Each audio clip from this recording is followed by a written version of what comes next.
The life of former Hells Angels chapter president Mel Chancey. Oh, ja, Big shout to the ghosts and the ghost sets. On this episode, we get into the life of the former Hells Angels chapter president So's the Ghost. Mel Chancey did an interview, a great interview with over 1 million views in a month, and there's a lot we could dissect and learn from this, and we get in. Former Hells Angels Chapter President. Das ist aber schon ein kleiner Fehler, ne? Das sollte hier heißen Charter. Into it on this episode of Demons Row TV, and oh yeah, we ghosting, baby.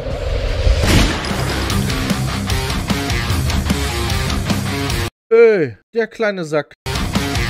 Checkei, weißt du noch, was ich vorhatte? Mit dem Comic-Ding und so? Das ist genau das Intro, was ich haben wollte. Seit wann hat er denn das, Alter? Ich wollte doch so eine Comic-Dingens haben hier.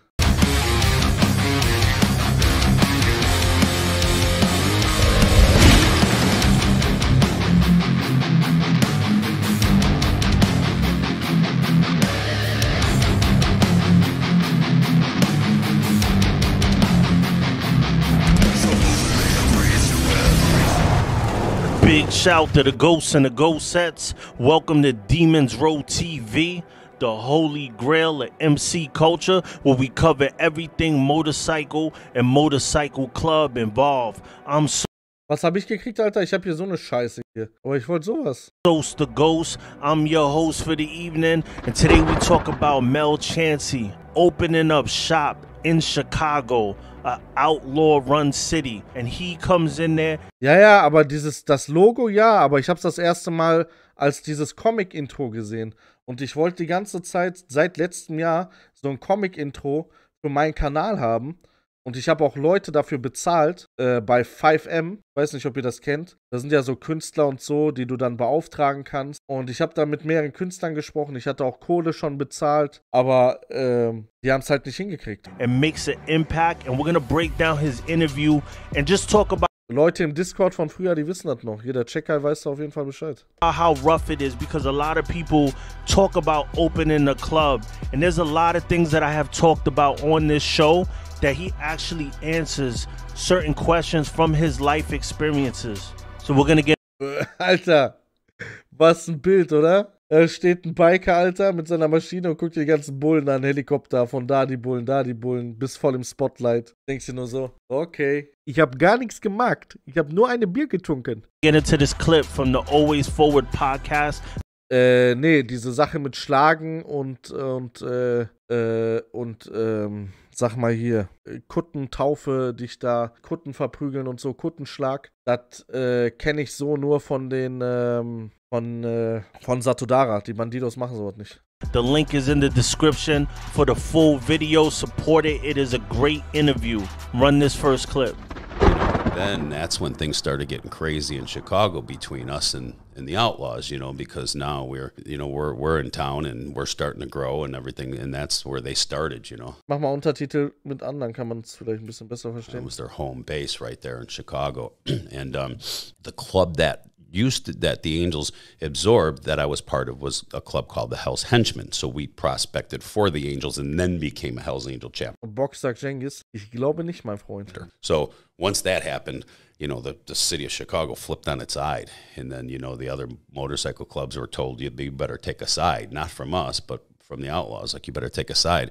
And then that stuff escalated pretty quick, you know. So that's how that whole thing got going fast. And you see a lot of stuff on the ganglands now about that Midwest confrontation that we had with them guys in the 90s. It got crazy with the bombings and the shootings, and it went from what I called it the playground, you know, fights and throwing tan bark at each other and socking each other here and there, to shooting on motorcycles. And you know, it got real serious real fast. They put the third largest bomb on our clubhouse to date. Really? You know, yeah, it went. The trade centers, remember the New York trade centers? McVeigh with the Oklahoma, and 100 pounds of C4 in front of our Grand Avenue. Ey, da siehst du einfach, Amiland ist nochmal anderes Level, Alter. 100 pounds C4. Junge. Einfach 50 Kilo C4, Junge. So I've done interviews like when a 1%er takes your cut, or getting a 1%er blessing. And a lot of people jump in the comments and act like it's all BS. Like, you don't have to do that. It's not that serious. I really wear whatever I want and I never had an issue. This is a man that has really lived this lifestyle on the highest level. And you see the story. You see what he went through. You see what it could get like. And, you know, I understand that was the 90s. Was sagst du zu der Sache in Köln mit den Hells Angels untereinander? Gar nichts. Sollen sie machen.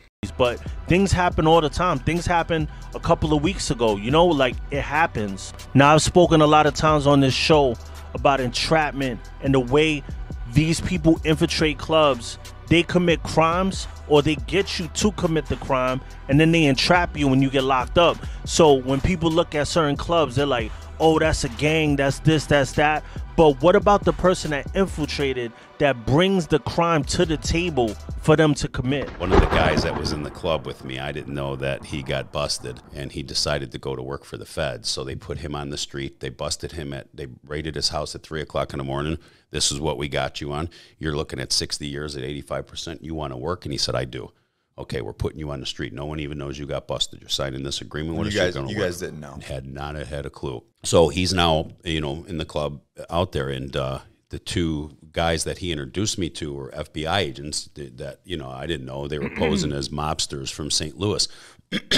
But I knew a lot of the mobsters are all around the Chicago area. So when I met them, I didn't think, hey, guys, how you doing, and this and that. And then they had this big office, and in this office they had a warehouse, and they had boats in there and exotic cars and motorcycles. Oh, what do you do with these things? Oh, we ship them overseas. They're all stolen goods and stuff. I'm like, oh, okay, cool. So I go in this room, this office. They got it recorded. They want me to do a murder for hire. So I'm sitting there, and the guy's talking to me and stuff, and he's like, yeah, opens up a briefcase, you know. It's got like 60, 80 grand in there and stuff. He's like, Caramel. And I said, nah, I'm not into that, man. Do your own work. Why are you coming to us to sub something out for us? We don't do that. We got enough of our own stuff to do. I was kind of turned off by. Okay, krass. Die haben ihm Kohle angeboten, dass jemanden wegmachen soll. I am like, you're a mobster and you're subbing this out? Thought you guys had your own. Yeah, so I thought that was your thing. Yeah, right. Yeah. So I said, I'm good. So I said to the guy's name was Jim. He's passed away. And I said, what's with these guys? Well, I don't know, man. They just wanted to talk to you, and they figured, they want to put some money in your pocket. I said, I'm good. So a month or so later, we're driving. So that didn't work? Yeah, that didn't work. He goes, hey, we got to stop over I got to see the fellas. I'm like, okay, and we're at the warehouse and stuff like that. So now they talk to me about guns and automatic weapons. So I looked at Jim, and I'm like, why don't you get them for him? You got the same. You can do what you want. If you want some guns, we all had the same outlets, But I didn't think nothing because he was my guy. Yeah. I didn't think nothing. So here's where I screw myself. As I'm looking at all these boats. Das waren doch 100 pro Bullen, Alter, oder? Das waren doch Bullen, die ihn da zu kriminellen Sachen da dingsen wollten. Ey, wie oft ich sowas gehört habe, ne? Das ist so krass, Alter, dass irgendwelche V-Männer unter Druck geraten von der Polizei und dann auf einmal zu Leuten in den Club herantreten, um denen irgendwelche Geschäfte anzubieten, um die dann in kriminelle Sachen quasi reinzulabern, damit sie dann hinterher zu den Bullen rennen können und die verpfeifen können. Cengiz hustet und kurz danach der Typ auch. Ich denke schon, was meint er jetzt hier? Welchen Club würdest du ganz neutral mit dir am besten identifizieren? Das wäre ja schon zu viel verraten, Herkules. And everything like that. And I go, so you guys take He goes, yeah, we'll give you, why, you got something? I go, yeah, I got this crazy IROC out here, the Z28 IROCs, right? And I had about 10 grand worth of tunes in this car. I had the car all done up, right? I go, I don't want it no more. But nobody could afford to buy it. Like, I don't want to sell it. Nobody really, young kids can't afford to buy this car, right? I said, so they said, listen, report it stolen. We'll give you $2 grand in your pocket and give us a few days. We'll tell you when to call in for the insurance and collect the insurance on it. I said, great, that's a great deal. Okay. They gave me $2 grand. I get some glass. I go to this gym, not my local gym, another gym. I put the glass on the ground by where I said I parked my car. I go in and train. I come out and my car got stolen. I call the cops up. They come make the report. Great, right? I got $2 grand in my pocket. Insurance, Allstate pays me off on the car, everything I needed, right? Well, that's great. Well, that would have been an entrapment case because they came to me first. Right. But my dumb ass brought them more cars. Like, this is a great deal. I've been talking about this for a long time about the RICO cases. They gather everybody up because they have the same patches on, and then one person might have a side business doing his own thing. Sometimes they're not even in the club anymore. Like in Mel Chancey's situation. We're going to break this clip down. Check this out, though. He said to me, we don't have these guys in a drug conspiracy unless you're saying you sold them drugs. I said, listen, I never sold these three brothers drugs at all. My drug operation came from outside of the club. The guy that I got the drugs from wasn't a member, and the people that I was selling the drugs to weren't members. We all had our own. I'm going to sell drugs to my own guys. They had their own outlet too. So so they got pulled. With me not being able, willing to testify and say that it was a lie, they had to drop the drug conspiracy against them three. So as we were in court and the government said, Your Honor, we are formally dropping the drug conspiracy against these three individuals here on a part of what Mel Chancey told us, I looked back in the courtroom and seen some members that were blowing my name out there. And I went, you're telling everybody on the street I'm a rat. And here, I just got these three guys out of a drug conspiracy. You see, so this is the... Krass, Alter, ey. Ja, das ist auch immer so ein Ding. Leute, die keine Kutte mehr tragen, werden dann schnell zu Ratten gemacht. Von Leuten, die selber noch eine Kutte tragen. Echt übel, wenn sowas passiert. Du bist ein Fuchs, aber ich meine, unabhängig in welchem Club du bist, jeder Club ist ganz anders und die Einstellung zu denen auch. Weißt du, was ich meine? Manche aggressiver, manche strategischer und die anderen sind eine Firma. Ich weiß ganz genau, was du meinst. Und du bist ein Fuchs, dass du glaubst, du würdest mich mit so einer Frage zu hören, deine Antwort geben. Exactly what I'm talking about. And he went through it, got indicted, did the time for it. So this is facts. I only deal with facts. This is what they're doing to clubs. They're making it look like it's a big criminal enterprise. But in reality, it's one person. They might be getting their money. Dadurch, dass ich bei 3 Clubs Freunde habe und mit allen da gut kann, mit manchen mehr, mit manchen weniger, das ist ja schon eine Aussage genug, ne? Da jetzt sagen, nö, die sind aber besser als die anderen und so. Mann, jeder stellt immer seinen Club über die anderen, ne? Keine Ahnung. Jeder wird dir, wenn du halt zu jemandem hingehst und sagst, ja, sorry, ich gehe aber zu denen und denen, ich kann nicht zu euch kommen oder sonst wie was, dann wird derjenige dir wahrscheinlich dann sagen, ja, zweitbeste Wahl. Warum zweitbeste Wahl? Weil die erste Wahl natürlich immer der eigene Club ist. In a certain way, and then the club gets wrapped up in it. Because think about it, they're investigating these clubs for years and they can't shut them down. If you're committing that much crime, mein Bruder mit den Rastas from America, and they have that much dirt on you, you would get locked up so fast because there would be so much evidence. So why do they have to wait years after? Because they don't have much. All right, so I want you to let me know in the comments. This next clip right here, he talks about getting a deal, and they're telling him that he has to plead to the RICO. Freunde hin, Freunde her, würde ein Bruder der Fraktion mit dir Stress haben, wäre der Latz kurz. Ja, das sagst du so, aber das ist ja durchaus schon passiert. Und da haben dann Freunde in dem Club gesagt, ey, guck mal, das ist da Schwachsinn, dass du mit dem und dem, Ärger anfängst, weil so und so und so und so. Und dann ist es gar nicht erst zu mehr Stress gekommen, verstehst du? Es gibt da schon Leute, die sich bei Meetings ganz klar positioniert haben. Entweder gegen mich oder für mich. Ja, wie sieht's denn aus? Kannst du gerade telefonieren oder was? Also, das wird ja reichen. Und durchaus hattest du ja Stress, oder nicht?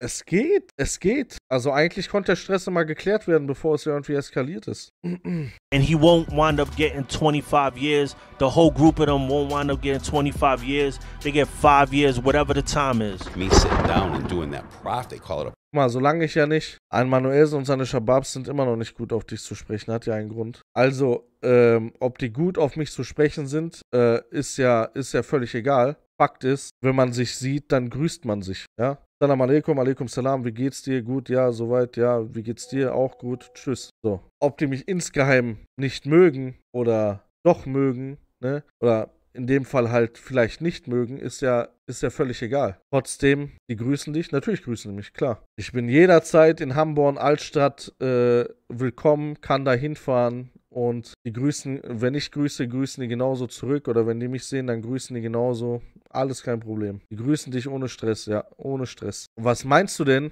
was passieren würde, wenn die auf einmal Stress anfangen? Der Stress wurde zugemacht. Der Stress wurde schon lange zugemacht. Und wenn sich dann irgendwelche Leute nicht dran halten, dann gibt es da Ärger. Ganz einfach Kiste ist das. Man hat sich an den Tisch gesetzt, man hat die Sachen aus der Welt geschafft. Auf beiden Seiten.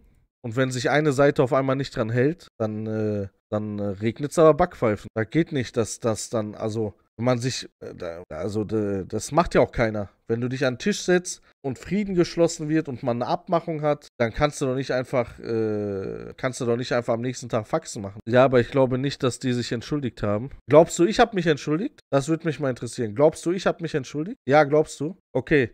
Ich schwöre bei Allah, wir haben Ramadan, egal ob ich faste, nicht faste, dies, das, ich schwöre bei Allah, ich habe mich nicht entschuldigt. Und ich schwöre auf jeden Menschen, der mir lieb und heilig ist, ich habe mich nicht entschuldigt. Der Deal hinter der ganzen Sache oder das auch kein Fehler eingestanden. Nein, nein, nein, nein, nein. Der Deal hinter der ganzen Sache war, es wird zugemacht. Keiner entschuldigt sich für irgendwas. Weder für das eine, was gesagt worden ist, noch für das andere, was gesagt worden ist, noch für das eine, was gemacht worden ist. Es wurde sich nicht entschuldigt. Ganz einfach. Und derjenige, der diesen einen Schritt zu weit gemacht hat und wo das Video da in Rheinhausen passiert ist, der war auch nicht auf dem Foto drauf, wo man sich hinterher die Hand gegeben hat. Ganz einfache Kiste. Ne? Proffer in the room, right? And that's where people are like, oh, he's proffering. Well, if you proffer and you're going to throw somebody under the bus and stuff, when it comes their turn to go to trial or whatever they do. Ich war erst beim AB in Hamborn, in Hamborn im Altmarkt. Danach war ich beim Friseur. Du weißt, welcher Friseur. Und wir haben erst dort geredet, dann haben wir da geredet. Dann hat man ein Foto gemacht. Fertig aus. War die Kiste. Und ich bin sowohl in dem Friseurladen ein willkommener Gast, genauso wie ich am Altmarkt ein willkommener Gast bin. You have to be there. Yeah. So, that's what I kept telling everybody. Well, we'll see. Let's see how many trials. Let's see who gets indicted for me. Not one person in that club had to pick up a phone, Nick, and call a lawyer. Not one person had to spend a dime to call a lawyer over what I pledged to. You said guilty and you went said away guilty for 9-3. and we went away, all four of us. We just did our thing. Them guys got kicked out of the club in bad standings. Ganz im Gegenteil sogar. Man hat mir sogar gesagt, ey, guck mal, wenn du in Duisburg bist, wenn du irgendwie Ärger hast oder sonst was, weil irgendeiner diese Sache noch nicht verstanden hat oder sonst was, ruf uns an, wir sind sofort da. Ne? Because they pled to the RICO. My status got changed to bad standings because I pled to the RICO for my left and good. So be it. I get it. If that's the club rule, that's the club rule. But not one of them, nobody in that club could say I hurt nobody in the club. Pled to my own stuff. If you think it was wrong that I sat down and did a proffer with the government, everybody's got their own opinion, but I had my life to look at too. Yeah. I'm going to soldier up right now and go take 26 years because I'm not supposed to say that I was part of a criminal enterprise. It didn't work like that for me. You got to seriously ask yourself this question for the people that say that they want to get in a diamond club and want to be patched up. When they're sitting there telling you that you have to do 25 years to be out good, 25 years. How many of you, let me know in the comments, how many of you are doing 25 years? And I'm not saying rat on somebody, I'm saying admit what you did and you and your other brothers go away and do the time and you get less time, or the 25 years. How many people is doing that time? Because I look at it and I don't see too many people doing it. And the people that tell you to do it wouldn't want to do that time either because nobody does it. And I've learned this. When it gets to 25 Jahre. Ja, was gucken wir? Ich wusste nicht, dass du es. Ich bin nicht so aktuell auf alles hier. Hab der Milieuseite den Rücken gekehrt, hab 2 Kinder und keine Zeit für Stress und Knast. Beste so. Wallah, beste so.